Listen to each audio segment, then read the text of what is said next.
कहानी की शुरुआत होती है और हमें एक रेस्टोरेंट का सीन दिखाया जाता है। बंदा अपने साथी को ये बताता है कि क्या तुमने एक पागल इंसान के बारे में सुना है जो कि लड़ाइयों के दौरान बेतल फील्ड से भाग रहा है। दूसरे ने ये कहा कि आखिर वो कौन है। पहले वाले ने ये कहा कि वो बस एक मर्सिनरी है, लेकिन वो ऐसा एक्ट करता है कि उससे कोई फर्क नहीं पड़ता है कि वो जिए या फिर मरे। अगर वो किसी फाइट को जीत जाता है तो वो फौरन से दूसरे फाइट को लड़ने के लिए चला जाता है। दूसरे ने ये कहा कि ये तो काफी इंटरेस्टिंग है। पहले वाले ने ये कहा कि लेकिन फिलहाल में उसने ये कहना शुरू कर दिया है कि वो वापस से जी गया है और फिलहाल में ही एम्पायर के बीच में कुछ वार चल रही है और वो पक्का वहाँ पर होगा। लोग ये कहते हैं कि वो पैसों के लिए नहीं बल्कि रिवेंज के लिए काम करता है। दूसरे ने ये कहा कि आखिर वो कौन है। पहले पर्सन ने ये कहा कि मुझे श्योर नहीं है, लेकिन रूमर्स की माने तो वो एक फॉलन किंगडम का प्रिंस हुआ करता था। वहीं पर इसी के साथ ही में माउंटिंग का सीन दिखाया गया जहाँ पर एक बंदा जख्मी होकर बैठा हुआ था और उसे जख्मी करने वाला नाइट उससे ये कहता है कि लगता है कि आज तुम यहाँ पर मरने वाले हो। वो अपने ऊपर से हेलमेट को हटाते हुए ये कहता है कि तो अब तुम यहाँ पर खत्म होने वाले हो। ब्रायोल के थर्ड प्रिंस यूरी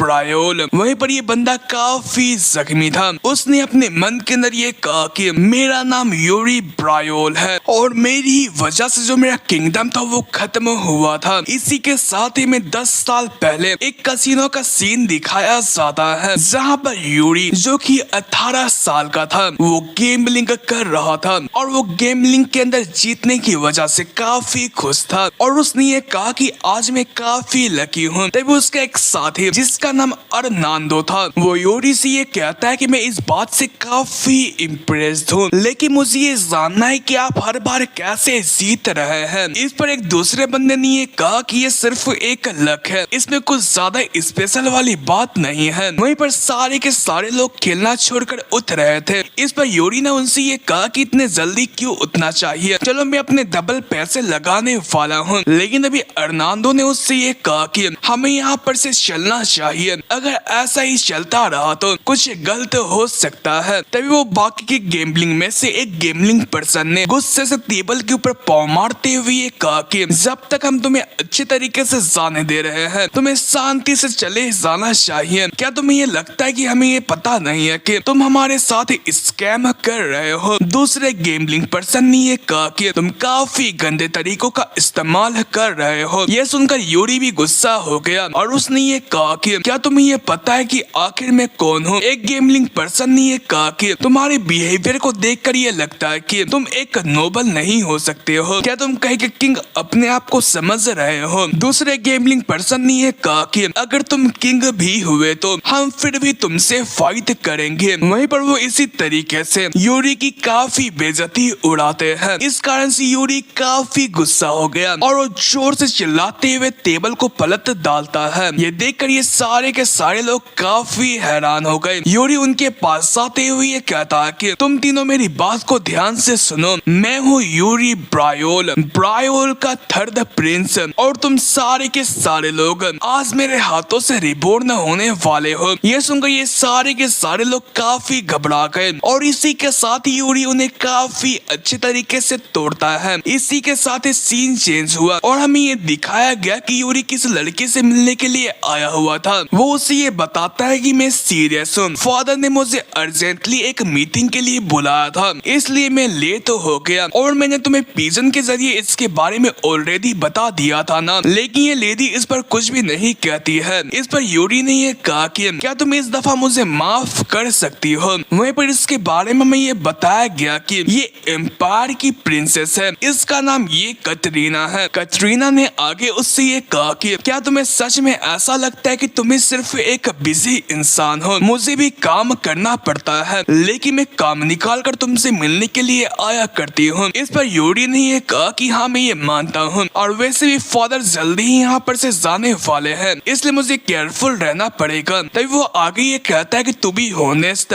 मुझे बाकी लोगों को इसके बारे में नहीं बताना है। इस पर कटरीना ने ये कहा कि तो मैं तुम्हारे लिए दूसरी लोग हूँ। इस पर यूरी ये कहता है कि मेरे कहने का ये मतलब नहीं था। तभी कटरीना उसके दिए हुए नेकलेस को फेंकते हुए ये कहती है कि अगर मैं तुम्हारे लिए दूसरी हूँ तो क्यों ना तुम इस नेकलेस को उसी लड़की को जिन्होंने इसके ऊपर तुम भरोसा करते हो। वो जाते हुए ये कहती है कि आज से तुम मुझे कांटेक्ट मत करना जब तक कि मैं तुमसे कांटेक्ट नहीं करती हूँ। यूरी उसे रोकने की कोशिश करता है लेकिन कटरीना नहीं रुकती है। यूरी ये कहता है कि अब मुझे क्या करना चाहिए। मुझे ये लगता है कि मुझे उससे माफी मांगने के लिए इस बार कुछ ज्यादा ही मेहनत करना पड़ेगा। वहीं पर पीछे एक पर्सन उनकी सारी के सारी बातों को सुन रहा था और वो एक एविल स्माइल पास करता है। वहीं पर प्रेजेंट यूरी ने आगे ये बताया कि और उसी दिन से जो ब्रायल और जो एम्पायर के बीच में रिलेशनशिप थी वो पहले से ही काफी खस्ता थी, लेकिन बाद में एम्पायर ने छोटी मोटी चीजों के लिए अपने लाइन को क्रॉस करना चालू कर दिया और इसी की वजह से इन दोनों नेशंस के ऊपर लड़ाइयाँ शुरू हो चुकी थी। और एक दिन मुझे ये पता चला कि हमारे ब्रायोल के ऊपर एम्पायर ने अटैक कर दिया है। इस पर मैंने काफी सारी कोशिशें करी कि मैं काफी सारे लोगों को बचा लूं, लेकिन हमारी पूरी की पूरी एम्पायर आग में जल रही थी और ये लड़ाई काफी सदियों तक चली और इसमें काफी साने गई। ऐसा लग रहा था कि ये वार खत्म नहीं होने वाला है। एक दिन तो मेरा एक खास बंदा जोशुआ भी इसके अंदर खत्म हो चुका था और ये सब इसलिए हो रहा था क्योंकि हमारे ब्रायोल का जो स्ट्रॉन्गेस्ट बंदा माना जाता था जिसका नाम फ्रीवे ब्रायोल था वो ब्रायोल के अंदर मौजूद नहीं था। इस कारण से एम्पायर इस वार के अंदर काफी अच्छे लीड पर थी। पहले तो मैंने इस चीज को एक कोइंसिडेंस की तरह समझा था या फिर ऐसा कहूँ कि मैं उस बुरे सच्चाई को मानने से इनकार कर रहा था। हालांकि मैंने काफी सारे लाइफ और डेथ बैटल्स लड़ी थी और उसका एक ही कंक्लूजन मेरे सामने आया था कि कटरीना ने मुझे धोखा दिया था। वो इकलौती ऐसी पर्सन थी जिसे कि मैंने फादर के ना होने के बारे में बताया था और जैसे ही फादर ने ब्रायोल को छोड़ा था तो एम्पायर ने ब्रायोल के ऊपर हमला कर दिया। मैंने इस चीज के ऊपर यकीन करने की कोशिश नहीं करी, लेकिन तभी मुझे कटरीना का एक मैसेज आया जिसमें उसने मुझसे माफी मांगी थी और यही चीज मुझे डिप्रेशन के अंदर लेकर चली जाती है। और एक दिन मैं दुश्मनों से पूरे तरीके से घिर चुका था और उन्होंने ये डिसाइड किया था कि वो मुझे खत्म कर देंगे, लेकिन मैंने उन्हें इसका सामना करते हुए उन्हें खत्म कर दिया। लेकिन इतना ज्यादा फाइट करने की वजह से मैं काफी थक चुका था, लेकिन मुझे मारने के लिए और भी काफी सारे लोग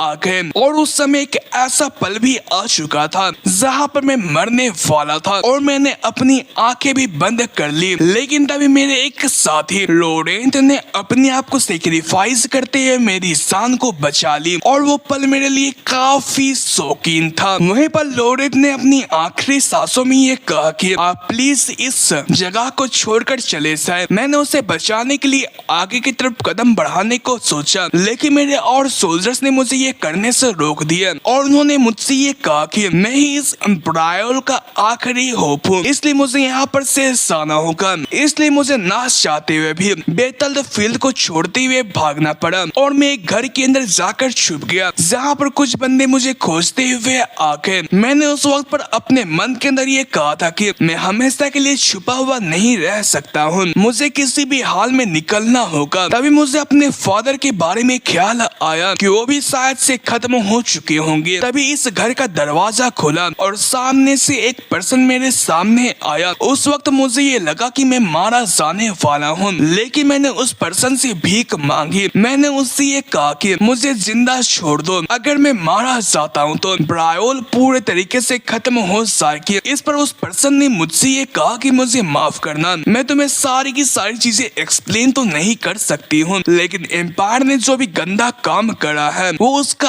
अंजाम भुगतेंगे। लेकिन जो एम्पायर के सोल्जर है वो जल्दी ही आते होंगे, इसलिए तुम भाग जाओ। ये सुनकर यूरी फौरन से वहाँ पर से रवाना हो गया। उसने अपने मन के अंदर ये कहा कि मुझे जीना होगा, मुझे ब्रायोल को वापस से खड़ा करना होगा और मुझे अपना बदला लेना होगा। फ्यूचर यूरी ने ये कहा कि हालांकि जो सारी की सारी चीजें थी वो बचकानी हरकतें थी, जो रियलिटी थी वो काफी ज्यादा कड़वी थी। सारे के सारे लोग मारे गए, हर जगह खून ही खून बहता गया और मुझे नहीं पता कि मैं कुछ कर भी नहीं पाया और मैं अपने आप को पनिश करता आया हूँ। मुझे यकीन था कि एक ना एक दिन मेरे सामने पर्सन आते हुए मुझे खत्म कर देगा। और आज वही दिन है। फिर से हमें प्रेजेंट का दिन दिखाया गया, जहाँ पर वो सोल्जर यूरी से ये कहता है कि तो तुमने अपने आप को सजा देने के लिए डिसाइड किया था कि तुम हर एक बेटल के अंदर अपने पाँव जमाओगे। ये तो काफी ज्यादा सेल्फलेसनेस है। क्या तुम्हें ये पता है कि तुम मरना डिजर्व नहीं करते हो? तभी यूरी ने उससे ये कहा कि तुम्हें देखकर ऐसा लगता है कि तुम मुझे मारने को तैयार हो, तो आखिर तुम रुके हुए क्यों हो? तभी उस सोल्जर ने ये कहा कि यूरी ब्रायोल के थर्ड सन। ये सुनकर यूरी काफी हैरान हुआ और उसने अपने मन के अंदर ये कहा कि जो कोई भी मुझे पास्ट में जाना करते थे वो सारे के सारे मारे जा चुके हैं। तभी ये सोल्जर अपने मास्क को हटाते हुए ये कहता है कि ये सारी की सारी गलती तुम्हारी है, तुम्हारी वजह से ही। वहीं पर जो उसकी फेस थी वो काफी अजीब तरीके की थी। उसे देखकर यूरी काफी हैरान हो गया, क्योंकि ये बंदा वही लोरेंट था जिसने कि उसे बचाने के लिए अपने आप को सेक्रीफाइस करते हुए मारा गया था। लोरेंट ने आगे ये कहा कि ये तुम्हारी गलती है, तुम्हारी वजह से ब्रायोल किंगडम मारी गई और तुम्हारी गलती की वजह से ही हमारी जो होनर और जो हमारी कस्में थी वो इस जगह पर खत्म हो गई। वो यूरी के ऊपर अटैक करने के लिए जा रहा था। यूरी ने अपने मन के अंदर ये कहा कि जिस पर्सन ने मुझे बचाने के लिए अपनी जान दी वही एक घोस्ट बनकर आया हुआ है मेरे गुनाहों को खत्म करने के लिए। वहीं पर लोरेंट ने अपने स्वॉर्ड को उसके सीने के आर पार कर दिया। इस कारण से यूरी काफी जख्मी हो जाता है। वो अपने मन के अंदर ये कहता है कि मुझे ये लगा था कि जब मैं मर रहा हूँगा तो मुझे काफी अच्छा लगेगा, लेकिन ये गिल्ट मुझे ऐसा नहीं करने दे रही है। तभी जो उसकी लोकेट थी वो चमकना शुरू कर जाती है और इसी के साथ ही उसे किसी की आवाज आ रही थी जो कि उसे यूरी ब्रायोल कहकर जगा रही थी। इस कारण से यूरी हैरान होता हुआ जाग जाता है।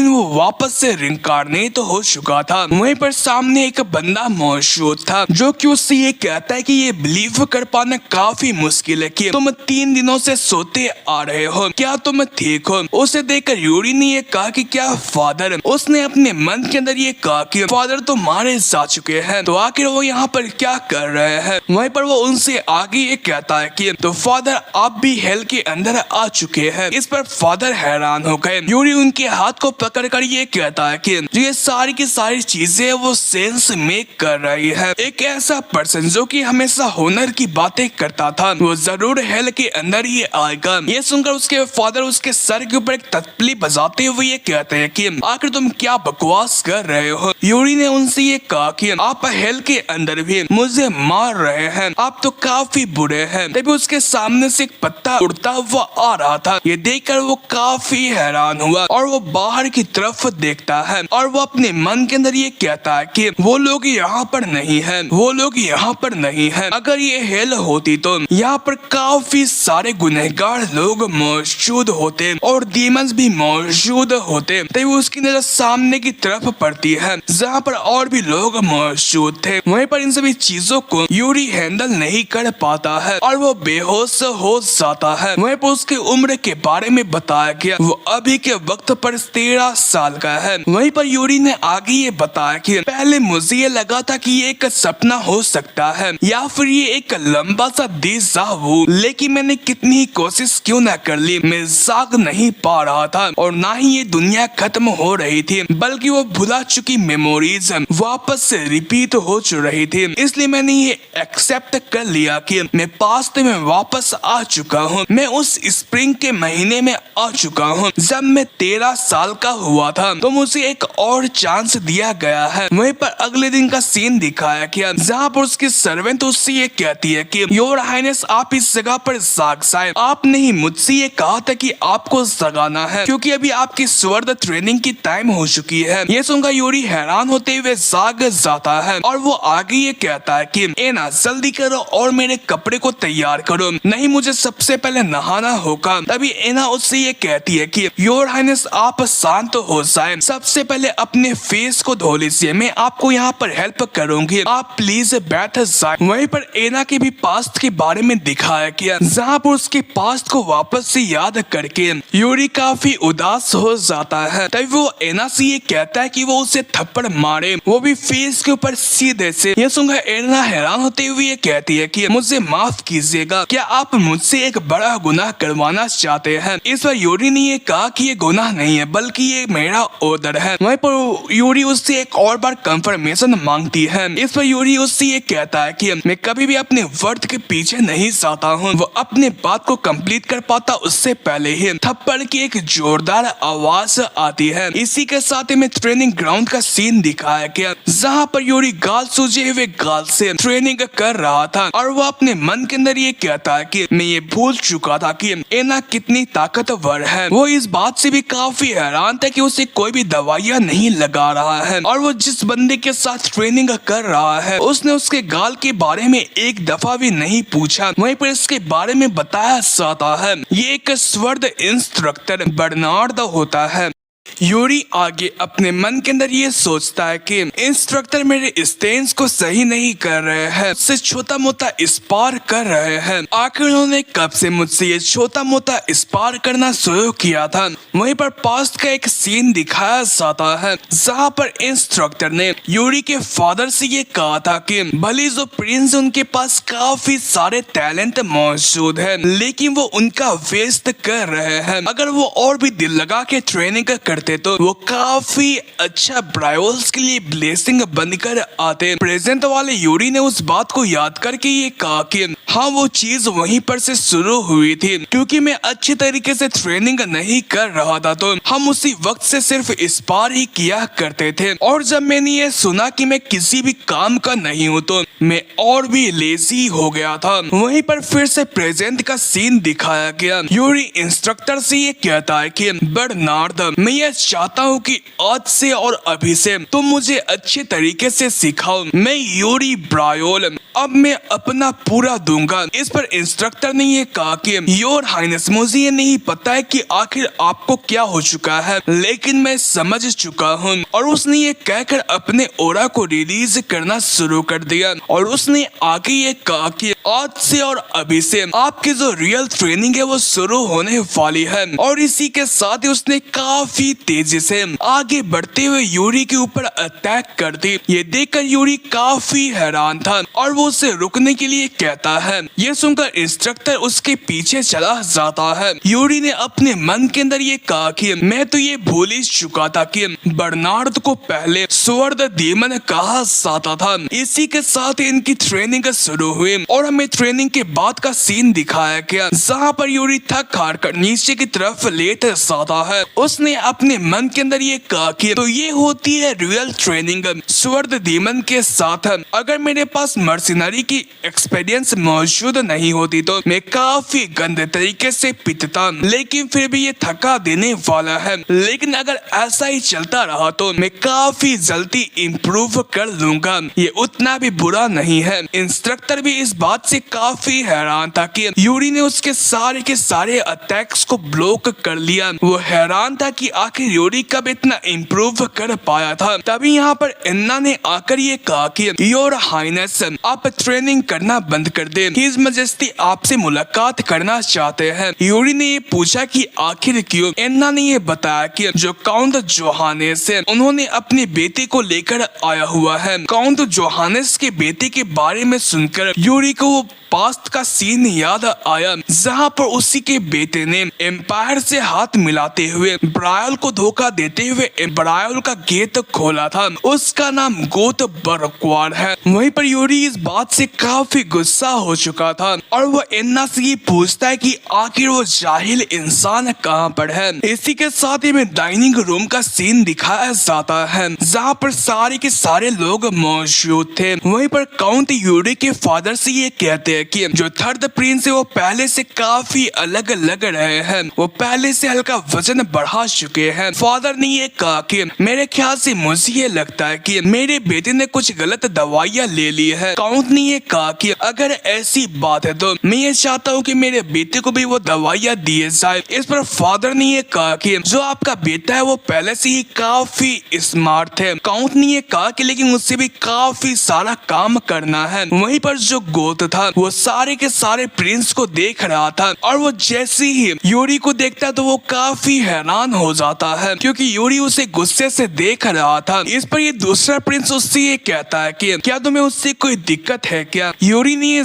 जवाब दिया कि हाँ उसने मुझे पीछे से धोखा दिया था। इस पर इस प्रिंस ने ये कहा कि तो अब तुम क्या करने वाले हो ऑलमाइटी यूरी। इस पर यूरी ने अपने मन के अंदर ये कहा कि जो गोथ है वो बाहर से ऐसा दिखाता है कि वो काफी मासूम है, लेकिन वो अंदर से काफी चालबाज है। वहीं पर कुछ देर के बाद गोथ भी काफी गुस्से से यूरी को देखना चालू कर जाता है। तभी यूरी ने आगे ये कहा कि मैं कुछ भी नहीं करने वाला हूँ। उसने अपने मन के अंदर ये कहा कि गोथ में ये सारी की सारी चीजें तुम्हारे लिए करने वाला हूँ। जो ये जिंदगी वो पुरानी जिंदगी की तरह नहीं होगी। और मुझे याद आया कि मैंने इसी दौरान पर गोथ से हल्की फुल्की फाइट करी थी। क्या इसी दिन की वजह से गोथ को मुझसे नफरत है? वहीं पर इसी के साथ ही मैं मैदान का सीन दिखाया गया जहाँ पर यूरी ने गोथ को एक लकड़ी का वेपन देते हुए ये कहा कि मुझे ये सुनने को आया है कि तुम्हारी स्वॉर्डमैनशिप काफी अच्छी है। गोथ ने ये कहा कि लेकिन फिर भी। तभी यूरी ने उससे ये कहा कि तुम खामोश हो जाओ। जो हमारे किंगडम में उन्हें छोटे मोटे दिमाग वाले नाइट्स की जरूरत नहीं है। इस पर गोथ ने हैरान होते हुए ये कहा कि मैं ऑफिशियली एक नाइट नहीं हूँ। यूरी ने उससे ये कहा कि क्या तुम एक ऐसे नाइट नहीं बनने वाले हो जो कि इस किंगडम की खातिरदारी करने वाला है? गोथ ने ये कहा कि हाँ मेरे मतलब वो अपनी बात को फिनिश कर पाता उससे पहले ही यूरी फटाक से उसके ऊपर अटैक करने के लिए चला जाता है। गोथ उसके अटैक को डिफ्लेक्ट करते हुए ये कहता है कि ये तो एक सरप्राइज अटैक है। तभी जो यूरी होता है वो मिट्टी का इस्तेमाल करते हुए उसके आंखों के ऊपर अटैक कर देता है। इस कारण से गोथ को हल्का सा दिखाई देना बंद कर जाता है और वो आके ये कहता है कि आप प्लीज इस जगह पर सही से फाइट करें। वहीं पर यूरी ऐसा शो कराता है कि उसने वेपन को नीचे की तरफ गिरा दिया। ये देखकर गोथ को एक चांस लगता है। वहीं पर यूरी गोथ के ऊपर अटैक करने के लिए आ रहा था। तभी वो उसे एक जोरदार लात मारते हुए दूर उड़ा फेंकता है और वो फिर से वेपन को उठाकर उसके ऊपर तान देता है और वो अपने मन के अंदर ये कहता है कि तुमने अपने पास्ट लाइफ के अंदर तुमने अपने फादर के ग्लोरी का इस्तेमाल करते हुए एम्पायर को हमारी इंफॉर्मेशन बेची थी। यूरी गोथ से आगे ये कहता है कि तुम्हारे फादर काफी अमेजिंग काउंटर और एक काफी रिस्पेक्ट वाले नाइट माने जाते हैं। क्या तुम्हें ये पता है कि आखिर उनके पास ऐसी टाइटल्स कैसे मौजूद है और किस लिए? उसने अपने हाथ को आगे की तरफ बढ़ाते हुए अपने मन के अंदर ये कहा कि मैं ये जानता हूँ कि तुम सरवाइव करना चाह रहे थे, इसलिए तुम इस बार ब्रायोल के साथ सीना तान के खड़ा हो गए। उसने उससे आगे ये कहा कि क्या जो ये क्वेश्चन है वो तुम्हारे लिए इतने मुश्किल है? गोथ ने ये कहा कि हाँ, क्योंकि मुझे ये समझ नहीं है कि आखिर तुम्हारे इन क्वेश्चंस का मतलब क्या है। यूरी ने अपने मन के अंदर ये कहा कि मैं तुम जिस नाइट को ऐसे ख्यालात नहीं आने दूंगा। उसने आगे ये कहा कि आखिर तुम ये क्वेश्चन के बारे में क्या सोचते हो? आखिर तुम्हारे फादर एक काउंट क्यों है और उन्हें टाइटल किसने दिया है? तुम इस चीज को अभी के सिचुएशन के हिसाब से समझने की कोशिश करो। उसने उसे हाथ देकर उठाते हुए ये कहा कि तुम इसके बारे में सोचो कि आखिर मैंने तुम्हें क्या कहा। इस पर गोथ ने ये कहा कि मैं समझ चुका हूँ। वहीं पर थोड़ी देर के बाद गोथ उसे ग्रीटिंग्स पेश करते हुए चला जाता है। वहीं पर ये प्रिंस बाहर की तरफ आता हुआ ये कहता है कि ये तो काफी इंस्पिरेशनल था, तुम फाइटिंग में काफी अच्छे हो। यूरी ने उससे ये कहा कि क्या तुम्हें ये लग रहा था कि मैं हार जाऊंगा? इस प्रिंस ने ये कहा कि हाँ। ये सुनकर यूरी हैरान हो गया। उसने आगे ये कहा कि भाई आखिर मैं आपके लिए क्या हूँ? इस पर ये प्रिंस हैरान हो गया और उसने आगे बिना किसी झूठ के ये जवाब दिया कि तुम एक काफी बेकार से ट्रबल मेकर हो और तुम काफी बड़े गेमलर हो। इस पर यूरी ने साफ साफ उससे आगे ये कहा कि मैं अब पहले की तरह नहीं हूँ, इसलिए आपको ट्रबल क्रिएट नहीं करना चाहिए। ये सुनकर ये प्रिंस काफी हैरान हो गया और उसने ये कहा कि क्या तुम्हारे सर के ऊपर चोट लग चुका है? लेकिन यूरी ने आगे कोई जवाब नहीं दिया, बल्कि बस वो एक स्माइल करता है। वहीं पर इसी के साथ ट्रेनिंग ग्राउंड का सीन दिखाया गया जहाँ पर यूरी इतना ट्रेनिंग करने की वजह से काफी थक चुका था और वो वापस से जमीन में लेट जाता है। इंस्ट्रक्टर ने उससे ये कहा कि ये काफी अच्छा था, चलो इस काम को यहीं पर रोकते हैं। तभी इंस्ट्रक्टर ने आगे ये कहा कि प्रिंस मेरे ख्याल से मुझे ये लगता है कि अब रेडी है माना मेथड को सीखने के लिए। ये सुनकर यूरी हैरान होता हुआ ये कहता है कि क्या आप मुझे अपना माना मेथड सिखाने वाले हैं? इंस्ट्रक्टर ने ये कहा कि नहीं, जो मेरी माना है वो आपके पोटेंशियल के लिए सही नहीं है, आपको ब्रायोल के मेथड को सीखना चाहिए। यूरी ने ये पूछा कि आखिर ऐसा क्यों। इंस्ट्रक्टर ने ये जवाब दिया कि ये काफी अमेजिंग मेथड है और ये आपके लिए काफी प्योर रहेगा। इस पर यूरी ने अपने मन के अंदर ये सोचा कि मैंने अपने पास्ट लाइफ के अंदर प्रायोल के मेथड को सीखा था और मैंने एक मर्सनरी के तौर पर उसे सीखा था, लेकिन तभी इंस्ट्रक्टर ने उससे ये कहा कि क्या तुम किसी और मेथड को सीखने वाले हो। यूरी ने ये कहा कि मैं इसके बारे में सोच रहा हूँ। तभी वो हैरान हो गया और उसने इंस्ट्रक्टर से आगे ये पूछा कि बर्नार्ड, तुम मुझे एक गार्ड से में से सबसे डिसेंट से गार्ड को इस जगह पर रिकमेंड करो, तुम मुझे उनकी पोटेंशियल्स के हिसाब से रिकमेंड करना। उसने अपने मन के अंदर ये कहा कि मेरे पास्ट लाइफ के अंदर एक ऐसी भी टेक्निक मौजूद थी जिसे मैं नहीं सीख पाया था। इस पर इंस्ट्रक्टर भी सोच के अंदर पड़ गया। तभी वो आगे ये कहता है कि अगर हम सिर्फ पोटेंशियल वाले बंदे के बारे में बात करें तो एक बंदा है जिसका नाम जेराल्ड है। इस पर यूरी भी अपने मन के अंदर ये कहता है कि रिग्रेस होने से पहले मैं उसे आखिरी के वार के वक्त पर मिला था। जो उसकी स्किल थी वो ठीक ठाक थी, इसलिए मैं इस बात से काफी हैरान था कि वो इतने लंबे टाइम तक सरवाइव कैसे कर पाया। वहीं पर पास्ट का एक सीन दिखाया गया जहाँ पर जेराल्ड ने ये कहा था कि मैं काफी गुस्सा हूँ। यूरी ने उससे ये कहा कि आखिर किस पर। इस पर जेराल्ड ने ये कहा कि अगर मैंने पास्ट में ट्रेन किया होता तो मैं और भी ताकतवर होता। इस पर प्रेजेंट के यूरी ने ये कहा कि जो उसकी पोटेंशियल थी वो काफी स्पेशल थी, लेकिन वो इस चीज के ऊपर हिंसा भी करता था। लेकिन अगर हम लोग पास्ट लाइफ के बारे में बात करें तो हम दोनों ही पूरे तरीके से घिस चुके थे। प्रेजेंट का सीन दिखाया गया। यूरी ने खड़ा होकर ये कहा कि ठीक है चलो उस नाइट से मुलाकात किया जाए। वहीं पर इसी के साथ ही हमें जेराल्ड को भी दिखाया जाता है। यूरी ने अपने मन के अंदर ये कहा कि मैं उसे एनलाइटमेंट देने वाला हूँ। वहीं पर इसी के साथ ही में नाइट के ट्रेनिंग फैसिलिटी का सीन दिखाया जाता है जहाँ पर ये बंदा यूरी को देखकर उससे ये पूछता है कि आखिर आप यहाँ पर क्या करने के लिए आए हुए हैं। इस पर यूरी ने ये कहा कि मैं ये देखने के लिए आया हुआ हूँ कि क्या तुम ठीक हो या फिर नहीं। इस पर इस पर्सन ने ये कहा कि मैं जिन्हें भी ट्रेन कर रहा हूँ वो आपके हिसाब से उतने अच्छे नहीं होंगे, लेकिन हम लोग काफी मेहनत कर रहे हैं। वहीं पर यूरी नीचे की तरफ देखता है जहाँ पर नाइट्स आपस में ट्रेनिंग कर रहे थे। वहीं पर उसने आके ये पूछा कि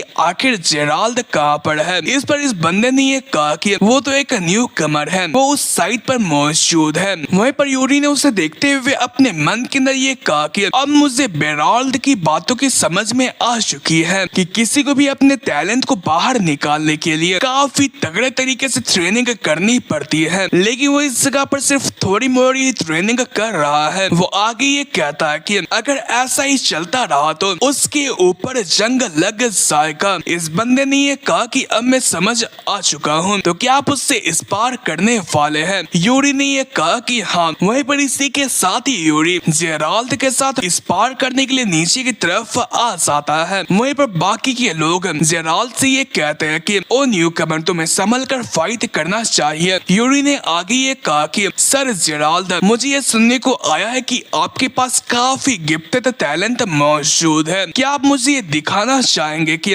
आखिर आपके पास कितना टैलेंट मौजूद है। जेराल्ड ये कहता है कि हाँ क्यों नहीं। यह सुनते के साथ यूरी उसके ऊपर अटैक करने के लिए जाते हुए ये कहता है कि मैं ये होप करता हूँ कि आप मुझे डिसअपॉइंट नहीं करेंगे। जो जेराल्ड था वो आसानी से उसके अटैक को डिफ्लेक्ट कर लेता है और वो काफी अच्छे तरीके से यूरी का सामना कर रहा था। ये देखकर बाकी के नाइट्स आपस में ये बात कर रहे थे कि जैसा कि मैंने सोचा था जेराल्ड काफी अननेसेसरी मूवमेंट्स कर रहा है, लेकिन जो प्रिंस है वो भी तो काफी अच्छे तरीके से उनका सामना कर रहे हैं। इस पर जेराल्ड ने अपने मन के अंदर ये कहा कि ये काफी अजीब है, जो उसकी टाइमिंग है वो काफी ज्यादा अननेचुरली कंसिस्टेंट है। ऐसा लग रहा है कि उसने मुझसे फाइट करने के लिए अपने आप को बनाया है। वहीं पर यूरी उसके ऊपर एक जोरदार अटैक करते हुए ये कहता है कि अब मजा काफी हो चुका है, चलो इस फाइट को और भी अच्छे तरीके से लड़ा जाए। ये प्रेशर जेराल्ड के लिए काफी ज्यादा होता है। यूरी ने अपने मन के अंदर ये कहा कि वो बंदा की रिफ्लेक्स काफी अच्छी है, उसने मेरे अटैक को काफी अच्छे तरीके से रोक लिया। इसी के साथ ही उसने फिर से उसके पाँव के ऊपर अटैक करने की कोशिश करी, लेकिन जेराल्ड ने उसके अटैक को भी डॉज कर लिया और वो पीछे की तरफ चला जाता है। वो यूरी के अटैक को ब्लॉक करता है। वो अपने मन मन के अंदर ये कहता है कि ये तो काफी खतरनाक है। वहीं पर वो यूरी के ऊपर अटैक करता है। यूरी उसके अटैक को रोक लेता है। उसने अपने मन के अंदर ये कहा कि जो ये चीज है वो वर्क नहीं कर रहा है। भले मैं पास्ट लाइफ से आया हूँ लेकिन जेराल्ड मुझसे काफी बड़ा है, लेकिन अगर मैं इस चीज का इस्तेमाल करता हूँ तो मैं उससे हरा सकता हूँ। और इसी के साथ ही उसने उसके स्वर्ड को ऊपर की तरफ धकेल दिया और उसने एक स्माइल के साथ ये कहा कि अब वक्त आ चुका है। वहीं पर इसी के साथ उसने उसके बाजू के ऊपर अटैक करते हुए सीधा आगे निकल जाता है और वो एक्साइटेड होते हुए ये कहता है कि ये काफी था। ये देखकर जेराल्ड के साथ ही उससे ये कहते हैं कि जो अटैक था वो काफी अच्छा था। योर हाइनेस आप काफी अमेजिंग है। यूरी ने आगे ये कहा कि तुम पहले मेरे ऊपर आसान तो नहीं जा रहे थे ना। इस कारण से जेराल्ड काफी हैरान था। उसने अपने मन के अंदर ये कहा कि ये काफी अजीब है, यहाँ पर मैं ताकतवर होने के बावजूद भी उसे दबा नहीं पा रहा हूँ। वहीं पर यूरी उसके ऊपर अटैक करता है और जेराल्ड इसे लकीली डॉज कर पाता है। यूरी उसका मजाक उड़ाते हुए ये कहता है कि ये तो काफी बुरा है। इन सभी चीजों की वजह से जेराल्ड का दिमाग खराब हो जाता है और उसके स्वर्द में उसका माना भी आ जाता है। ये देखकर ये सारे के सारे लोग काफी परेशान हो गए और वो ये कहते हैं कि जेराल्ड पागल हो चुका है क्या। वहीं पर जेराल्ड सच में काफी गुस्सा था और वो अपने ओरा का इस्तेमाल करते हुए यूरी के ऊपर अटैक करता है, लेकिन यूरी उसके अटैक को डॉज कर लेता है। लेकिन इस कारण से यूरी के कुछ बाल और उसके आईब्रो के ऊपर कट लग जाते हैं। वहीं पर जेराल्ड को भी इस बारे में एहसास हो चुका था कि उसने कुछ गलत करा है, इसलिए वो काफी परेशान हो जाता है। वहीं पर इस कारण से ये सारे के सारे लोग काफी परेशान हो जाते हैं और वो ये कहते हैं कि प्रिंस क्या आप हैं। इस पर यूरी ने ये कहा कि मैं ठीक हूँ और उसने ये कहकर अपने कपड़ों को अपने माथे के ऊपर बांध लेता है और वो जेराल्ड से ये कहता है कि अपने स्वर्ड को वापस से पकड़ो क्योंकि अब मजा आना शुरू हो चुका है। और इसी के साथ उसने जेराल्ड के ऊपर अटैक करा और वो लगातार जेराल्ड के ऊपर काफी अटैक कर रहा था। जेराल्ड ने अपने मन के अंदर ये कहा कि जो ये प्रिंस है वो पहले से काफी डिफरेंट नजर आ रहे हैं। वो मुझे इस जगह पर पीछे धकेल रहे हैं, वो मुझे अपने लिमिट के ऊपर ला रहे हैं। मुझे ऐसा फील हो रहा है कि जो मेरा शरीर का खून है वो इस जगह बॉइल कर रहा है। मुझे पहले ऐसा कभी नहीं लगा था। जब भी मैंने अपने से ताकतवर इंसानों का सामना किया था वो ये कहकर यूरी के ऊपर अटैक करने के लिए जा रहा था, लेकिन यूरी ने उसके अटैक को डॉज कर लिया। जेराल्ड ने अपने मन के अंदर ये कहा कि लेकिन जो ये यंग प्रिंस है वो ऐसे मूव्स का इस्तेमाल कर रहे हैं जो कि मेरी चेतना को जगा रही है। तभी यूरी जंप करता हुआ उसके सर के ऊपर अटैक करने की कोशिश करता है, लेकिन जेराल्ड नीचे की तरफ झुकते हुए उसके अटैक को डॉज कर लेता है, लेकिन उसके कुछ हेयर से कट जाते हैं। वहीं पर वो फिर से अपने ओरा का इस्तेमाल करते हुए यूरी के ऊपर अटैक करने की कोशिश करता है। यूरी उसके स्वर्ड को रोक भी लेता है, लेकिन उसका ओरा का इस्तेमाल करने की वजह से यूरी का स्वर्ड टूट कर नीचे की तरफ गिर जाता है। इसलिए वो आगे हंसते हुए ये कहता है कि फाइनली ये ओवर हो चुका है। वो बिल्कुल मस्त चंगा लग रहा था, लेकिन जेराल्ड काफी थका हुआ नजर आ रहा था। यूरी ने आगे हाथ बढ़ाता हुआ ये कहा कि जेराल्ड मैंने तुमसे कुछ सीखा। जेराल्ड ने भी उसका हाथ थामते हुए ये कहा कि आपने भी काफी अच्छा काम करा। उसने अपने मन के अंदर ये कहा कि मुझे ऐसा डिटर्मिनेशन और ऐसा प्रिजर्वेशन महसूस हुआ जो कि मुझे पहले कभी भी महसूस नहीं हुआ था।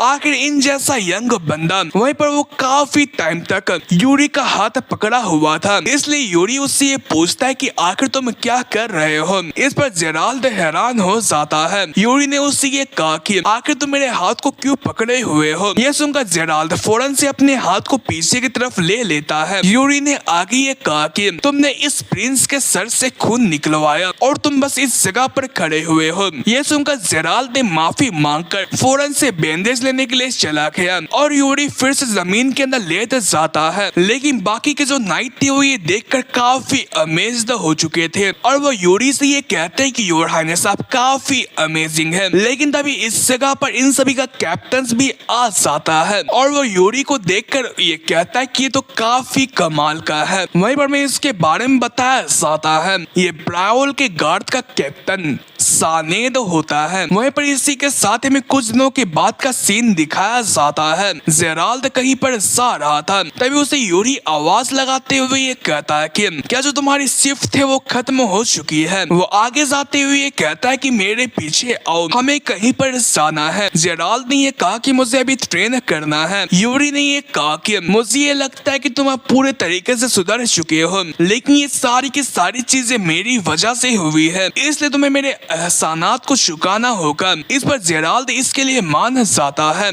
यूरी ने अपने मन के अंदर ये कहा कि अब वो अपने शरीर के अंदर असली ताकत को लगा रहा है। अब भी वो कम है, लेकिन वो पहले से काफी अच्छा है। जेराल्ड ने आगे ये पूछा कि हम कहाँ जा रहे हैं। यूरी ने ये कहा कि शांत रहो और मेरे पीछे आओ। जेराल्ड ने ये कहा कि अगर वो खतरनाक हुआ तो यूरी साइड से सामने की तरफ झांकता हुआ ये कहता है कि ये ठीक है, मैं एक और पर्सन को अपने साथ ले रहा हूँ। उसने सामने की तरफ चिल्लाकर ये कहा कि हेलो हर्नांडो। वहीं पर सामने की तरफ हर्नांडो मौजूद था। वो उसकी बात को सुनकर उसके पास आकर ये कहता है कि योर हाइनेस आखिर क्या हो गया। इस पर यूरी ने ये कहा कि हमें कहीं पर जाना है, क्या तुम इसमें हमारी हेल्प करोगे। इस पर हर्नांडो यहाँ पर से जाता हुआ ये कहता है कि मुझे ये करना काफी अच्छा लगेगा, लेकिन मुझे काफी अच्छा काम है। इस पर यूरी ने उससे ये कहा कि मैं तुम्हारे सारे के सारे गेमलिंग डेप्थ को चुका दूंगा। ये सुनकर हर्नांडो हैरान हो जाता है और वो आगे ये कहता है कि क्या आप सीरियस हैं। यूरी ने हमें जवाब दिया। उसने ये कहा कि मैं तुम्हारे सारे के सारे डेप्थ को क्लियर कर सकता हूँ, क्या तुमने कभी मुझे झूठ बोलते हुए देखा है। इस पर हर्नांडो ने सोचते हुए ये कहा कि गेमलिंग डेन के बाहर मेरे ख्याल से नहीं। ये सुनकर यूरी खुश हो गया और उसने ये कहा कि हाँ ना। तभी हर्नांडो ने आगे ये कहा कि नहीं, मेरे कहने का ये मतलब है कि मैंने आपको गेमलिंग डेन के बाहर काफी झूठ बोलते हुए सुना है। इस पर यूरी ने अपने मन के अंदर ये कहा कि क्या मैं उतना बुरा हूँ। वो आगे जाते हुए ये कहता है कि लेकिन चाहे कुछ भी हो, मैं ये वादा करता हूँ कि मैं तुम्हारे डेप्थ को चुका दूंगा, तो मेरे पीछे आओ। इस पर हर्नांडो ने ये कहा कि अगर ऐसी बात है तो आप इस कॉन्ट्रैक्ट के ऊपर साइन करें। ये देखकर यूरी काफी हैरान हो गया। उसने अपने मन के अंदर ये कहा कि क्या ब्रायोल का थर्ड प्रिंस होना इतनी ही औकात रखती है। वो आगे ये कहता है कि जेराल्ड तुम इस चीज की गारंटी लेते हो ना। ये सुनकर जेराल्ड काफी हैरान हो गया। इस पर यूरी उससे ये कहता है कि मेरे कहने का ये मतलब है कि तुम मेरे बातों के बारे में विटनेस रखना। इस पर जेराल्ड इसके लिए मान गया। हर्नांडो ये कहता है कि तो ठीक है, आगे चला जाए, लेकिन मुझे ये जानना है क्या कि हम लोग कहाँ पर जा रहे हैं, जिसके लिए आप एक नाइट और एक मेज को लेकर जा रहे हैं। इस पर यूरी ने ये जवाब दिया कि हम लोग स्वर्द डीमन जा रहे हैं। ये सुनकर ये लोग हैरान हो गए। यूरी ने आगे ये कहा कि औद से और अभी से हम लोग एंसेस्टर के डंजन के अंदर लूट करने जा रहे हैं। वहीं पर इसी के साथ ही हमें एक अंडरग्राउंड फैसिलिटी का सीन दिखाया गया, जहाँ पर ये तीनों लोग आ चुके थे। हर्नांडो ने आगे ये कहा कि मुझे ये नहीं पता था कि इस पैलेस के अंदर ऐसी जगह मौजूद है। जेराल्ड ने आगे ये कहा कि योर हाइनेस आखिर इस केव का एंड कब आएगा, आखिर वहाँ पर क्या मौजूद है। इस पर यूरी ने ये जवाब दिया कि यह हमें स्वर्ड माउंटेन लेकर जाता है। इस पर जेराल्ड ने ये कहा कि क्या आप उस स्वर्ड माउंटेन के बारे में बात कर रहे हैं जहाँ पर प्रोगेनिटर मौजूद हो सकता है। यूरी ने हमें जवाब दिया। उसने अपने मन के अंदर ये कहा कि मेरे पास्ट लाइफ के अंदर जब एम्पायर ने ब्रायोल के ऊपर कब्जा कर लिया था तो उन्हें स्वर्ड माउंटेन के अंदर एक डंजन मिला था। कहा जाता है कि वहाँ पर उन्हें एक लेगेसी मिला था ब्रायोल का, और जो ये बात था वो पिछले टाइम पर काफी फेमस हुआ था। जो ये जगह उसे सिर्फ बेराल्ट के लोग भागने के लिए इस्तेमाल करते हैं, लेकिन इसके अंदर ब्रायोल की लेगेसी भी मौजूद है जिसे कि पहले एम्पायर के लोग ने इस्तेमाल किया था। लेकिन इस बार ये चीज डिफरेंट होगी, क्योंकि मैं इस बार भागूंगा नहीं, बल्कि जो अपना है उससे अपने लिए लूंगा और अपनी आंखों से अपने एंसेस्टर के छोड़े हुए लेगेसी को देखूंगा। वहीं पर इसी के साथ ही ये लोग एक माउंटेन के अंदर आ जाते हैं। वहीं पर हर्नांडो ने ये कहा कि ये जगह सीधा स्वर्ड माउंटेन की तरफ ले जाता है ना, लेकिन योर हाइनेस आखिर आपको इस दरवाजे का चाबी कहाँ पर से मिला। यूरी ने अपने मन के अंदर ये कहा कि वो स्टडी रूम के कॉर्नर पर मौजूद था। जैसे कि पास्ट लाइफ के अंदर मैंने पास्ट के अंदर उस चीज का इस्तेमाल न करने का काफी बड़ा हर्जाना चुकाया था। उसने आगे ये जवाब दिया कि ये तुम लोगों का काम नहीं है, इसलिए चुपचाप हो जाओ। तभी झाड़ियों से टकराते हुए अर्नांडो का हाथ जख्मी हो जाता है। इस पर यूरी उससे ये कहता है कि तुम्हें संभल कर चलना चाहिए, क्योंकि यहाँ पर जितने भी प्लांट्स मौजूद है उनमें काफी कांटे हैं, इसलिए मेरे पीछे पीछे तुम लोग आओ। वहीं पर अर्नांडो जेराल्ड से ये पूछता है कि क्या जो हाइनेस है वो कुछ दिनों से कुछ अजीब चीजें खा रही है क्या। वहीं पर लोग बात ही कर रहे थे कि यूरी काफी आगे निकल चुका था, इसलिए वो चिल्ला कर ये कहता है कि जल्दी करो और मेरे पीछे आओ। इस पर अर्नांडो ये कहता है कि जो उनकी गुस्सा वो पहले से काफी बढ़ चुकी है, लेकिन तभी यूरी सामने का नजारा देखकर काफी हैरान हो गया और वो अपने साथियों को रुकने के लिए कहता है, क्योंकि सामने की तरफ काफी सारे भेड़िया मौजूद थे। यूरी ने आगे ये कहा कि वो लोग ग्रुप्स के अंदर मौजूद हैं, इसलिए पता लगा पाना काफी मुश्किल है कि आखिर उनकी संख्या क्या है। इस पर जेराल्ड ने ये कहा कि आखिर आपको इसके बारे में कैसे पता चला। यूरी ने ये कहा कि मैंने इसे बुक के अंदर पढ़ा था। ये सुनकर अर्नांडो काफी हैरान था कि उसके थर्ड प्रिंस बुक भी पढ़ा करते हैं। यूरी आगे की तरफ जाता हुआ ये कहता है कि उन्हें हमारे बारे में पता नहीं है, इसलिए साइलेंटली आगे निकला सा। लेकिन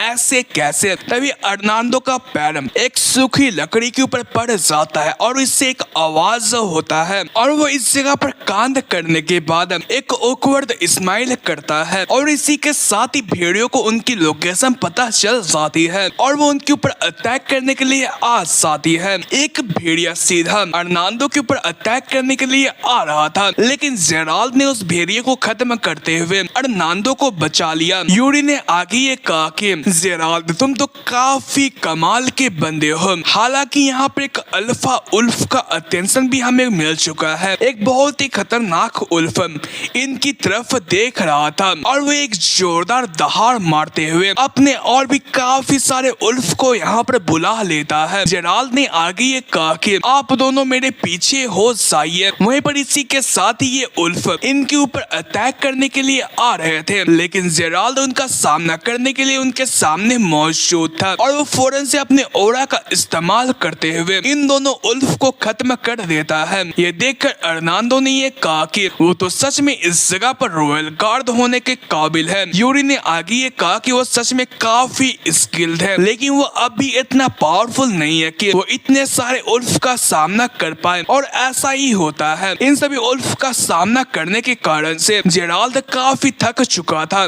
इसलिए यूरी अर्नांडो को ये कहता है कि जो मेरे फादर है वो तुम्हारे एबिलिटीज के ऊपर काफी बिलीव करते हैं। ये सुनकर अर्नांडो ने अपने पावर को रिलीज करते हुए ये कहा कि तो आप ये चाहते हैं कि आप बेतल मेज को पूरे पावर का इस्तेमाल करते हुए देखें। और उसने ये कहकर काफी सारे फायरबॉल्स को बनाया और इसी के साथ ही उसने इस उल्फ्स के ऊपर अटैक करना शुरू कर दिया और इसी के साथ एक जोरदार धमाका होता है और फिर से सीन चेंज होता है और हमें स्वर्ड माउंटेन के चोटी का सीन दिखाया जाता है, जहाँ पर ये सारे के सारे लोग पहुंच चुके थे। वहीं पर जेराल्ड ने आगे ये कहा कि फाइनली हम लोग यहाँ पर पहुंच चुके हैं स्वर्ड माउंटेन की पीक पर। जेराल्ड ने आगे ये कहा कि योर हाइनेस क्या ये वही जगह है जहाँ पर हमें ट्रेजर मिलेगा? यहाँ पर तो मुझे लगता नहीं कि कोई भी रेलिक मौजूद होगा। इस पर यूरी साइड में चेक करते हुए ये कहता है कि ये जगह सही है। तभी यूरी को कुछ लाल कलर की चीज चमकती हुई नजर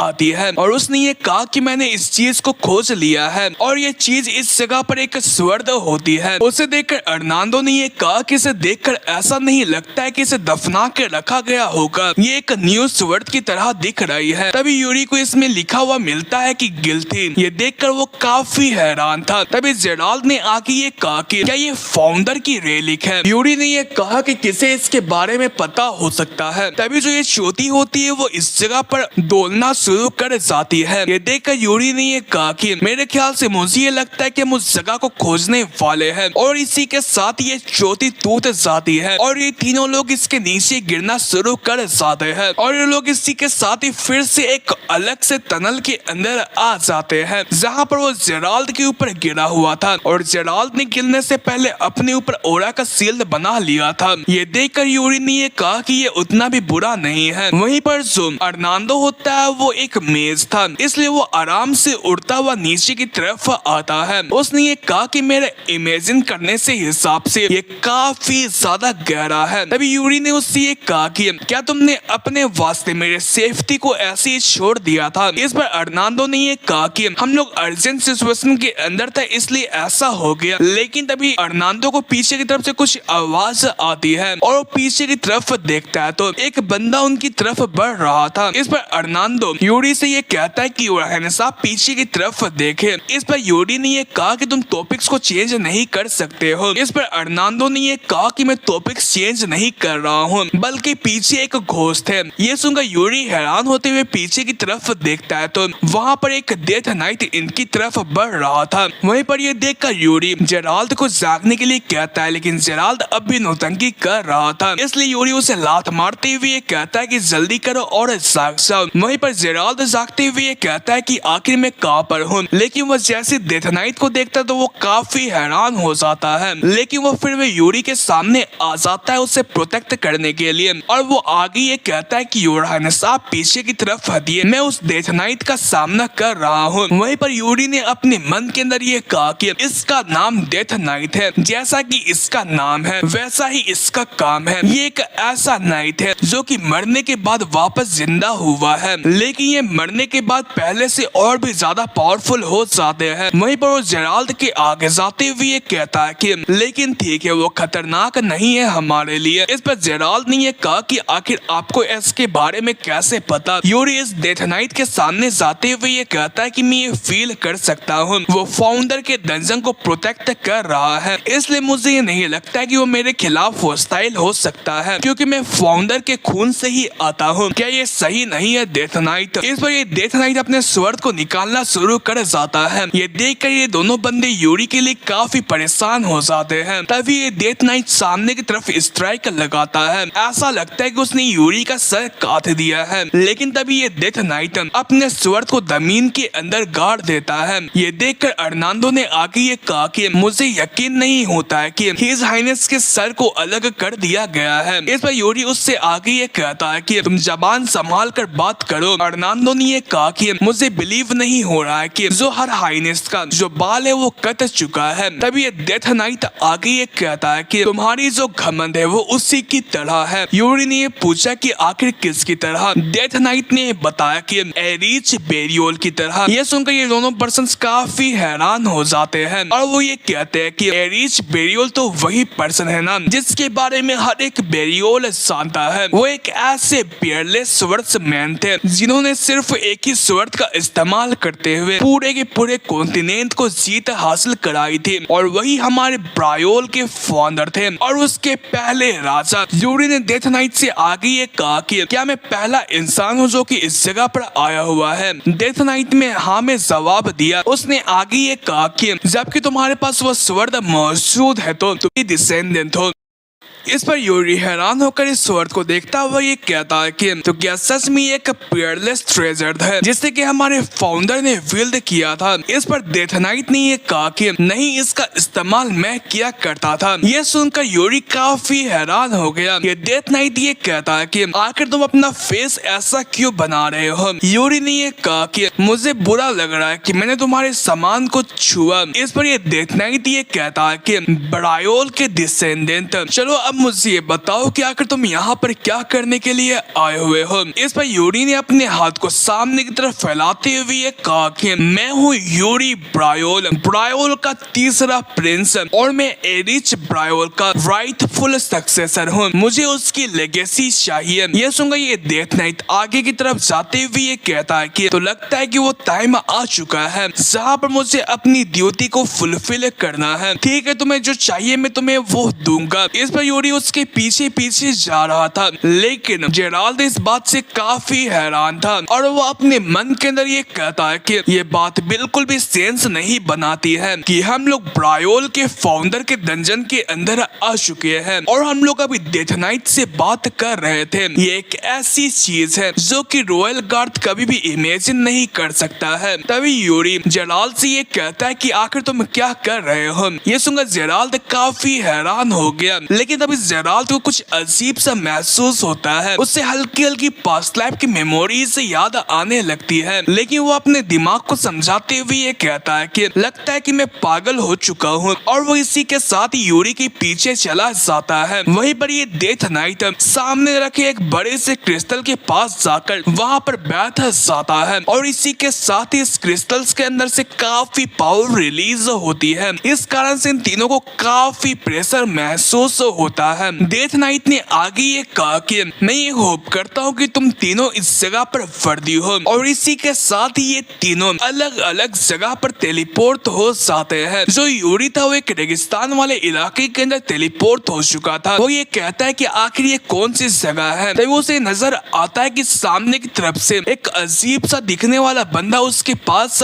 आ रहा है। इस पर यूरी ने ये कहा कि क्या वो फाउंडर है, तभी वो हैरान होते हुए कहता है कि नहीं। वहीं पर जो ये बंदा होता है वो काफी तेजी से यूरी की तरफ आ रहा था, और वो देखने में बिल्कुल भी इंसान नहीं लग रहा था। वहीं पर उसने यूरी के ऊपर अटैक करा, लेकिन यूरी ने अपने स्वॉर्ड के जरिए उसके अटैक को रोक लिया। तभी यूरी को इस बंदे के अंदर कुछ एनर्जी महसूस होती है, और वो इस चीज को देखकर काफी हैरान होता है, क्योंकि ये बंदा इस जगह पर माना मेथड का इस्तेमाल कर रहा था। वहीं पर ये बंदा ये दिखा रहा था कि आखिर वो कैसे माना का इस्तेमाल कर सकता है। इस पर यूरी को भी इसके बारे में समझ आ जाता है, लेकिन वो आगे ये पूछता है कि क्या तुम मुझे इस चीज को कॉपी करने के लिए बोल रहे हो, जबकि हम लोग बीच फाइट के अंदर मौजूद थे। और ये कहकर हंसना शुरू कर जाता है। उसने अपने मन के अंदर ये कहा कि जो मेरे इंसेस्टर है वो तो अपने दिमाग से काफी पैदल है। मुझे ये नहीं लगा था कि वो एक ऐसे बंदे को भी माना सिखाएंगे जिसे माना के बारे में कुछ भी पता नहीं है, वो भी लाइव कॉम्बैट के अंदर। ये एक ऐसी चीज है जो कि सिर्फ एक पर्सन जो कि 2 लाइफ जी चुका है वही कर सकता है। वहीं पर वो ये कहकर अपने हाथ को नीचे की तरफ रखता है, और वो अपने हाथ के अंदर माना को महसूस भी कर लेता है, और वो इसे अपने स्वॉर्ड के अंदर ट्रांसफॉर्म करके उस बंदे से ये कहता है कि चलो आगे फाइट किया जाए। ये सुनकर ये बंदा भी एक स्माइल पास करता है। यूरी ने अपने मन के अंदर ये कहा कि मुझे ताकतवर बनना होगा, क्योंकि जो फ्यूचर है वो काफी नजदीक है, जहाँ पर एम्पायर हमारे ऊपर हमला कर सकता है। इसलिए मैं इस बार अपने पावर को बढ़ाते हुए एम्पायर को काफी अच्छे तरीके से तबाह करूंगा। इसी के साथ ही वो काफी तेजी से उस बंदे के ऊपर अटैक करने के लिए चला जाता है, और वो उसके ऊपर अटैक करते हुए ये कहता है कि मैं सारे के सारे पावर को एब्जॉर्ब करूंगा। वहीं पर जेराल्ड को भी दिखाया जाता है, वो भी एक अलग से ट्रेनिंग ग्राउंड के अंदर समन हुआ पड़ा था, और वो इस जगह को देखकर काफी हैरान था। वहीं पर उसे ये भी पता था कि ये सपना नहीं हो सकता है। वो आगे ये कहता है कि जो कोई भी मेरा सामना करने वाला है वो जल्दी करो और मेरे सामने आ जाओ। तभी उसके पीछे से एक बंदा अपीयर होता है, और ये डिट्टो जेराल्ड की तरह ही दिख रहा था। ये देखकर जेराल्ड काफी हैरान हुआ, और उसने ये कहा कि ये तो एक डोपलगैंगर है, क्या यही डेथ नाइट का एक टेस्ट है। जेराल्ड ने आगे उससे ये पूछा कि आखिर तुम्हारा नाम क्या है, क्या तुम्हारा भी नाम जेराल्ड है। इस पर नकली जेराल्ड ने ये कहा कि जेराल्ड तुम अपनी किस्मत को इस जगह पर नकारने की कोशिश मत करो। इस पर रियल जेराल्ड काफी हैरान हो गया। नकली वाले ने ये कहा कि क्या तुम इस जगह पर रॉयल गार्ड इसलिए नहीं बने कि तुम यहाँ पर एक कंफर्टेबल लाइफ जीना चाहते हो? अगर हाँ तो तुम्हें थर्ड प्रिंस से दूर होना पड़ेगा। तुम जितना अपने डेस्टिनी को ठुकराने की कोशिश करोगे तुम्हारी लाइफ उतनी ही मुश्किल होती जाएगी। इस पर रियल वाले ने एक सांस ली, और उसने अपने मन के अंदर ये कहा कि अगर मेरा पास्ट सेल्फ यहाँ पर मौजूद होता तो मैं उसकी बात मान लेता, लेकिन थर्ड प्रिंस ने मेरे अंदर वो जोश जगाई है जो कि कोई और नहीं जगा सकता है। इसलिए वो आगे उससे ये कहता है कि मुझे लगता है कि तुम्हें कुछ चीजों के बारे में नहीं पता है, क्योंकि तुम नकली वाले हो। इसलिए मैं तुमसे साफ साफ ये कह देता हूँ कि तुम कितनी ही कोशिश क्यों न कर लो मेरे दिमाग को खराब करने की, तुम नाकामयाब रहोगे। इस पर नकली वाले ने अपने पावर को रिलीज करते हुए ये कहा कि अब तुम नहीं बचोगे। इसी के साथ ही उसने असली वाले के ऊपर अटैक कर दिया, लेकिन असली वाले ने भी उसके अटैक को रोक लिया। उसने अपने मन के अंदर ये कहा कि जो उसकी अटैक है वो इस जगह पर सिंपल सी है, लेकिन मैं फिर भी रिस्क नहीं ले सकता हूँ। और उसने ये कहकर पीछे की तरफ चला गया, और फिर से नकली वाले के ऊपर अटैक करने के लिए जाते हुए कहता है कि अब मैं तुम्हें अपनी असली पावर दिखाऊंगा। और उसने ये कहकर यूरी के अटैक का इस्तेमाल किया, है और इस कारण से नकली वाला जख्मी होकर नीचे की तरफ गिर जाता है और उसके जख्म में से कुछ अजीब सी पदार्थ बाहर की तरफ निकल रही थी। ये देखकर असली वाला काफी हैरान हो गया। तब ये नकली वाला एक बड़े से मॉन्स्टर के अंदर चेंज हो जाता है। इस पर जेराल्ड ने ये कहा कि तो यही तुम्हारी असल आइडेंटिटी है। उसने अपने मन के अंदर ये कहा कि मेरे ख्याल से मुझे ये लगता है कि हाइनेस भी फाइट करने में बिजी होंगे, इसलिए प्लीज हाइनेस आप अपने आप को संभालिएगा। इसी के साथ ही वो फिर से पूरे तरीके से फाइट करने के लिए रेडी हो जाता है और इसके बाद हमें फिर से यूरी को दिखाया गया जो कि चट्टान के ऊपर लगा हुआ था और वो पूरे तरीके से हार चुका था। और जो ये बंदा था वो यूरी के ऊपर एक जोरदार अटैक करता है, लेकिन तभी यूरी अपने स्वर्ड और अपने पावर का इस्तेमाल करते हुए उसके अटैक के ऊपर अटैक कर देता है। इस वजह से यहाँ पर एक जोरदार धमाका होता है और ये बंदा पीछे की तरफ चला जाता है। यूरी ने अपने मन के अंदर ये कहा कि आखिर कितना टाइम बीत चुका है, जो ये चीज वो पहले से काफी खतरनाक हो चुकी है, लेकिन इस फाइट की वजह से मैंने माना मेथड को इस्तेमाल करना सीख लिया है और मैंने अपने स्वर्ड को भी अच्छे तरीके से इस्तेमाल करना सीख लिया है। लेकिन तभी वो सामने के नजारे को देखकर हैरान हो गया क्योंकि इस बंदे का स्वर्ड चकनाचूर हो जाता है और वो गायब होना शुरू हो जाता है। इस पर यूरी ने ये कहा कि वो तो गायब हो रहा है। वहीं पर गायब होते होते जो ये बंदा होता है वो यूरी को बाय कहता है। इस पर यूरी ने ये कहा कि मेरे ख्याल से मुझे ये लगता है कि टाइम खत्म हो चुका है। वहीं पर वो इतने सारे ट्रेनिंग्स के लिए उस बंदे का शुक्रिया अदा करता है और वो भी इस जगह पर से गायब हो जाता है और वो वापस से माउंटेन के अंदर ग्राउंड के अंदर अपनी आंखें खोलता है जहाँ पर अर्नांडो और जेराल्ड पहले से ही मौजूद थे। तभी डेथ नाइट इनसे ये कहता है कि तुम्हें देखकर ऐसा लगता है कि तुम्हें काफी अच्छा सपना आया है। यूरी ने आगे ये कहा कि अब हमें क्या करना चाहिए। डेथ नाइट ने ये कहा कि ये सारी के सारी एरिस की प्लान थी। उसने अपने हेयर के लिए सारी की सारी चीजें छोड़ रखी थी। यूरी ने अपने मन के अंदर ये कहा कि मेरे पास्ट लाइफ के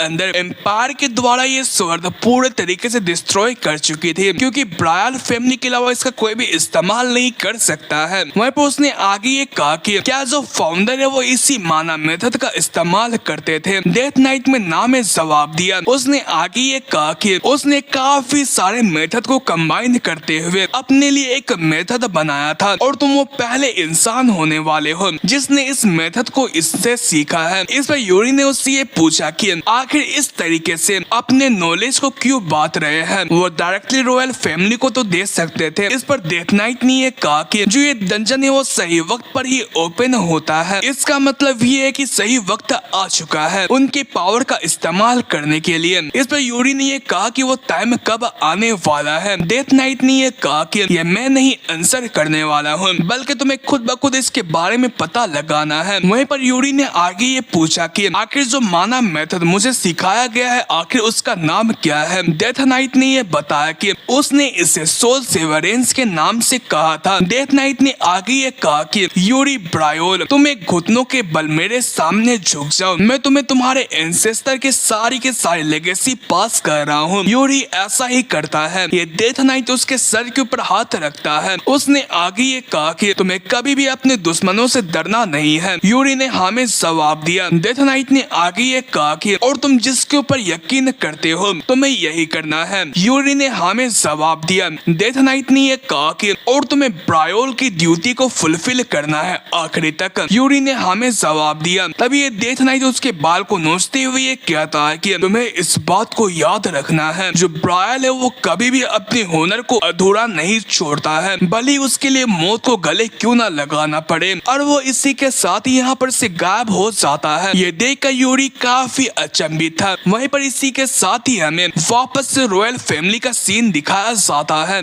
जहाँ पर एन्ना यूरी से ये कहती कि योरहन सुबह हो चुकी है। यूरी को दिखाया जाता है वो काफी नींद में लग रहा था लेकिन वो फिर भी जाग जाता है। एन्ना ने आगे ये कहा कि क्या आप थके हुए हैं, आप लास्ट नाइट काफी लेट से आए हुए हैं। इस पर यूरी ने ये कहा कि मैं कल रात रॉयल पैलेस के आर्चीव के अंदर गया हुआ था। एन्ना ने ये पूछा कि आखिर आप वहाँ पर क्यों गए हुए थे। यूरी ने ये जवाब दिया कि मुझे कुछ रिकॉर्ड के बारे में पता लगाना था। वो आगे ये बताता है कि आखिर वो वहाँ पर क्यों गया था। उसे एक रिकॉर्ड के बारे में जानकारी हासिल करनी थी जिसके बारे में सिर्फ हिस्टोरिकल रिकॉर्ड्स के अंदर ये बारे में मौजूद हो सकता था। उसे फाउंडर के बारे में एक नोट मिला, जिससे मुझे ये पता चला कि एरिस का एक भाई भी मौजूद था। वो एक ऐसा बंदा था जिसने एरिस का हमेशा साथ दिया, लेकिन उसने अपना बिना किसी नाम को छोड़े हुए अचानक से इतिहास से गायब हो गया। तो मेरे ख्याल से मुझे ये लगता है कि वही डेथ नाइट हो सकता है और वही इस स्वर्ड का ओरिजिनल ओनर है। तभी एन्ना उसके कपड़े लेकर आकर ये कहती है कि आपको जल्दी से अपने कपड़े चेंज करना चाहिए, क्योंकि आपके फादर ने ये कहा था। यूरी इसका कारण पूछता है। एन्ना ने ये कहा कि मुझे इसका कारण पता नहीं है, लेकिन सर एर्नांडो से मिलने के बाद उन्होंने आपको फौरन से बुलाया है। इस पर यूरी ने अपने मन के अंदर ये कहा कि मेरे ख्याल से मुझे ये लगता है कि एर्नांडो ने सारी की सारी चीजें फादर को बता दी है। वहीं पर इसी के साथ ही हमें मेन हॉल का सीन दिखाया जाता है, जहाँ पर यूरी पहुंच चुका था। वो आगे ये कहता है कि फादर के आपने मुझे बुलाया। फादर ने ये कहा कि एर्नांडो ने मुझे सारी की सारी चीजें बताई कि तुमने बिना किसी परमिशन के महल से बाहर की तरफ निकले और साथ ही साथ तुमने स्वर्ड माउंटेन के अंदर फाउंडर के डंजन को भी खोज लिया। यूरी ने ये कहा कि ये बस ऐसे ही हो गया। फादर ने ये कहा कि क्या तुम्हें डंजन के अंदर स्वर्ड भी मिला? यूरी ने हमें जवाब दिया। इस पर फादर उसके पास जाकर ये कहते हैं कि मुझे ये सुनने को आ रहा है कि तुम इन दिनों काफी चेंज हो चुके हो, इसलिए मुझे ये अभी ये बताओ कि आखिर तुम इतना चेंज क्यों हो चुके हो? इन सभी चीजों की वजह से यूरी काफी परेशान हो चुका था और वो अपने स्वर्ड को जोर से पकड़ लेता है। तभी वो अपने कदम पीछे की तरफ लेना शुरू कर जाता है। ये देखकर फादर ने ये कहा कि क्या तुम मुझे आंसर नहीं करना चाहते हो? यूरी ने ये कहा कि नहीं, ऐसा नहीं है। फादर ने ये कहा कि तो आखिर तुम अपने कदम पीछे क्यों ले रहे हो? और तुम्हारे लुक को देखकर और ऊपर से तुमने अपने मुक्के को बांध लिया है, तो जल्दी करो और मुझे ये बताओ आखिर इसका कारण क्या है? इस पर यूरी ने ये कहा कि मुझे एक सपना आया था। ये सुनकर फादर हैरान हो गए और वो उस सपने के बारे में पूछते हैं। यूरी ने ये कहा कि मुझे उस सपने के अंदर ये देखने को मिला कि मैंने काफी बड़ा क्राइम किया है। इस पर फादर हैरान हो गए और वो उससे ये पूछते हैं कि यूरी ब्रायोल, आखिर तुमने अपने सपने के अंदर क्या क्राइम किया था? और इसी के साथ ही ये एपिसोड एंड होता है। आई होप कि आपको ये पसंद आया होगा। अगर हाँ तो लाइक, शेयर, सब्सक्राइब जरूर करना, ताकि मुझे ये पता चल सके कि आपको ये एपिसोड पसंद आया होगा और आपको ये भी अच्छे तरीके से पता होगा कि मुझे अच्छा खासा सपोर्ट मिलता है, तो मैं लगातार उस सीरीज के एपिसोड्स लाता हूँ। तो सपोर्ट। बाय।